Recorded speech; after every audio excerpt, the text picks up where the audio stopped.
What happens when you follow your bliss? You come to bliss. This should be it in marriage. I mean, that's the sense of the marriage ceremony. In the Middle Ages, a favorite image that occurs in many, many contexts is the wheel of fortune. There's the hub of the wheel, and there's the revolving rim of the wheel.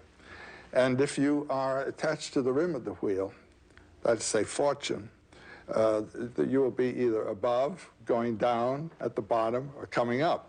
But if you are at the hub, you're in the same place all the time.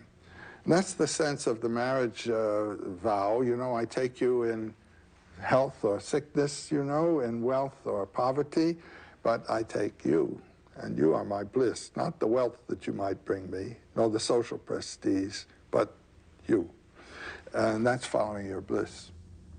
Now, I came to this idea of bliss because in Sanskrit, which is the great spiritual language of the world, and they know all about it and have known about it for a long time.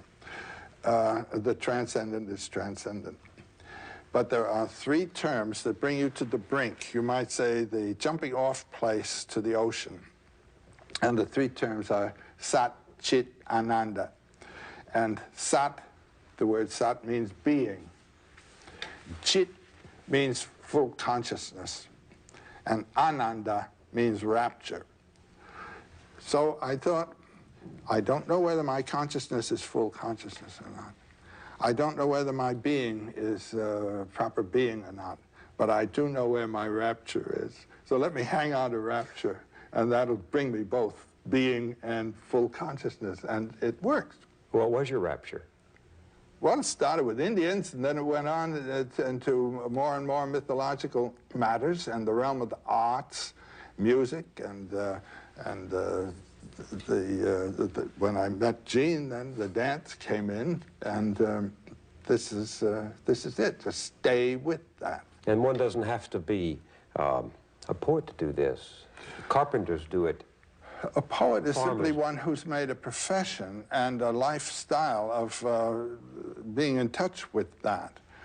Most people have to be concerned with other things. They get themselves involved in economic and other activities, or you're drafted into a war that isn't the one you're interested in. And how to hold to this umbilical, you might say, on those circumstances, that's a technique each one has to work out for himself somehow.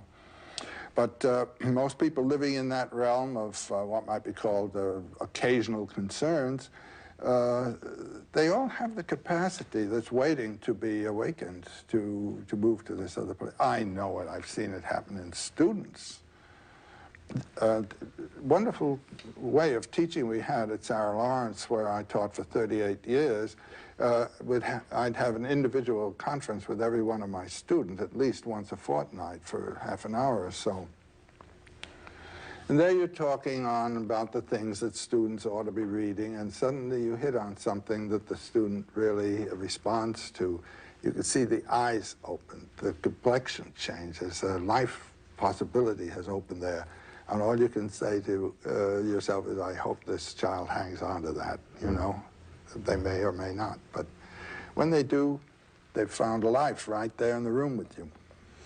How would you advise somebody to tap that spring of eternal life, that joy that is right there? Well, we're having experiences all the time, which may, on occasion, render some sense of this, a little intuition of where your joy is.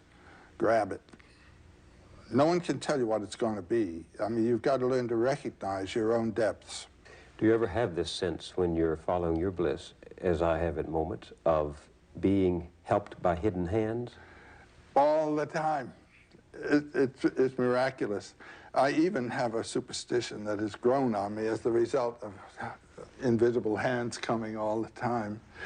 Namely, that if you do follow your bliss, you put yourself on a kind of track that has been there all the while waiting for you.